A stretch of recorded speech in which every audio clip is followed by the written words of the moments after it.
করছেন? এবার আর ওভার কি, ছোটবেলা থেকে তো টিম একটাই, আর্জেন্টিনা। চমৎকার বলেছেন মাশরাফি ভাই, একদম সঠিক।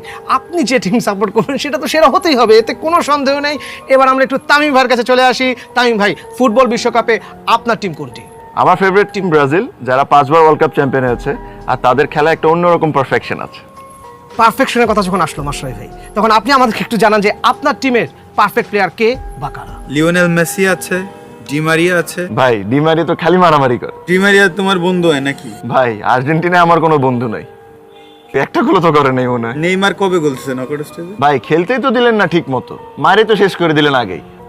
হ্যাঁ, আচ্ছা মাশরাফি ভাই, আপনার কি মনে হয় যে তামিম ভাইয়ের টিম এবার ওয়ার্ল্ড কাপে কত দূর যেতে পারবে? আগের বার তো কি জানি হয়েছিল, হ্যাঁ 7টা কি জানি হয়ে গিয়েছিল, 7টা মনে নাই ঠিক, একটু বলবেন?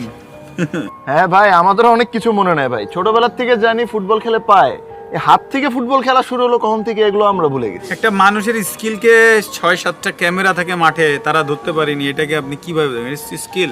স্কিলের কথাই যখন আসলো মাশরাফি ভাই, আপনি কি আমাদের বলবেন যে ফুটবল কি শুধুই খেলা, এর মধ্যে কি শৈল্পিকতার কিছু নেই? টিম খেলবে 30টার উপরে, 32টা মনে হয়, তো এখানে জিতবে তো একটা টিমই, তাই না?